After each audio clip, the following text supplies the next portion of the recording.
This is your second stimulus update, stimulus, COVID-19, and presidential election update for Monday, October 19th. If you are here, I'd love for you to subscribe and become part of our family. The $1,200 stimulus checks could pass in the next 48 hours. Steve Mnuchin, Trump's White House negotiator, and Nancy Pelosi will be working on a deal the next 48 hours. Trump and Pelosi seem to be almost on the same page. Finally, it took them like 6 months. We've been negotiating since April and it's October, or more than 6 months, who knows, but it's a long time. So will the Trump-Mnuchin team and Nancy Pelosi make a deal? Cases of COVID-19 are still on the rise in the US. The US is averaging more than 55,000 cases per day. In mid-September, we were only averaging around 30 to 35,000 cases. Their cases are up since mid-September 60%. This week, the Senate will vote for the Supreme Court nomination, Amy Coney Barrett, on October 22nd. Joe Biden is continuing to lead Trump in the polls. However, that does not guarantee a victory. Hillary had a lead over Trump in 2016, but Trump won in the Electoral College.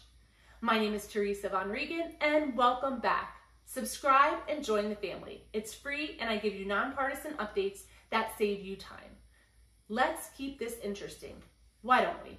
Comment below with a red heart if you plan to vote for Trump, a blue heart if you plan to vote for Biden, or a white heart if you plan to vote for someone else.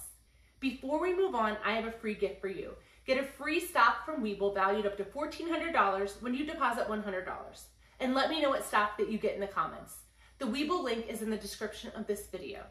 House Speaker Nancy Pelosi said yesterday that she and Treasury Secretary Steve Mnuchin must reach an agreement within 48 hours if they want to pass a coronavirus stimulus relief bill before Election Day.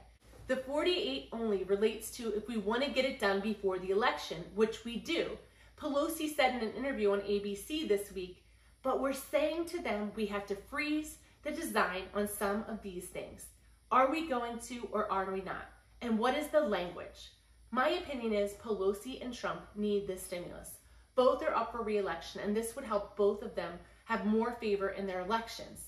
Additionally, who knows if the House will remain Democrat majority after the election. Currently, there are two stimulus bills being discussed. The $2.2 trillion CARES Act 2.0, you can check out the details of this bill here, and the newest bill is the now $1.88 trillion proposal from the White House. Originally, this bill was $1.8 trillion. Last week, Steve Mnuchin and Nancy Pelosi came to an agreement on the COVID-19 testing part of the bill. Mnuchin, who is the White House negotiator, agreed to increase the testing funds to $75 billion and go with the Democrats' national testing strategy. The next 2 days, Mnuchin and Pelosi are going to be discussing further compromise. One of the big contentions with the bill is how much is being given to state and local government. Pelosi wants $417 billion, and the new $1.88 trillion bill only gives $300 billion for state and local government.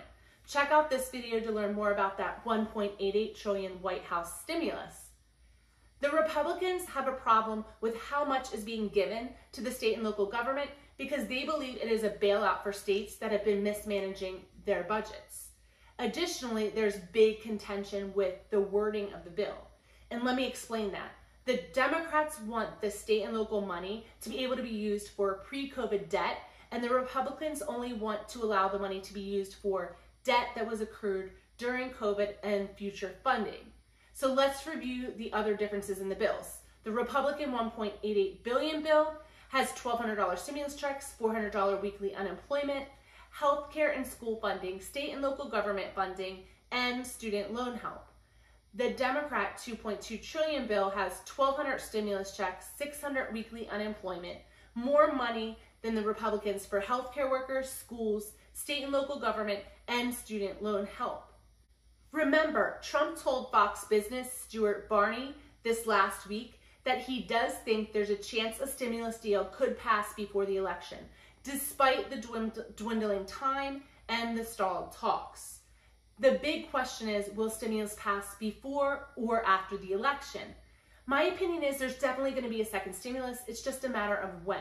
And at this point, my opinion is it is likely the stimulus could pass before the election because many in Congress needed to pass pre-election to help them get reelected. If stimulus does not pass before the election, I think it will still pass by December, and that's regardless of Trump or Biden winning.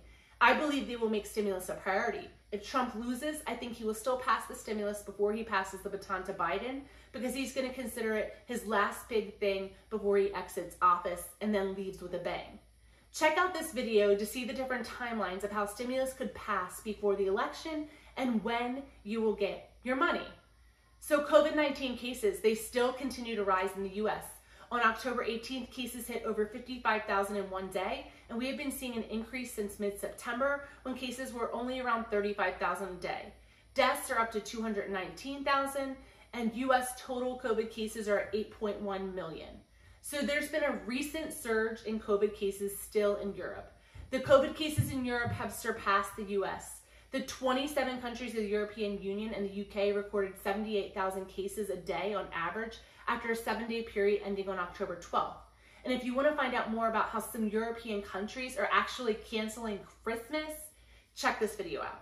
We're only 15 days away from our presidential election, and Joe Biden remains with a double-digit increase over President Donald Trump in the polls.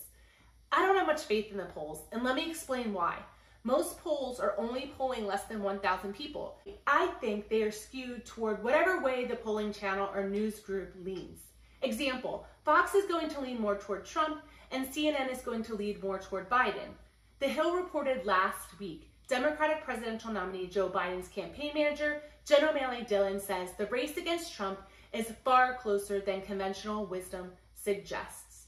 Despite polls showing the former vice president with a double-digit lead over Trump, nationally and smaller but consistent leads in battleground states, Dillon warned over Twitter last Wednesday night that the contest is a lot closer. There are many hidden factors that could surprise many with the Trump victory. Politico has a great article about this, and I love this quote from the article. The instruments we have to gauge this race, the polling, our prediction models, are built around quote-unquote normal elections. And this is anything but a normal election, said the Democratic operative. Remember, in 2016, Hillary was winning in the polls and Trump still won. However, Biden has a larger lead in the polls than Hillary had with Trump. So let me know what you think of the polls. Are they accurate? God's hand is on our country and his will be done. That is my personal belief. This completes your stimulus package news update for Monday, October 19th. I will be continuing to follow these stories. More to come this week. Please tune in. If you want streamlined, nonpartisan news that saves you time, don't forget to like, smash that subscribe, and if you made it to the end, drop me your favorite emoji. Bye for now.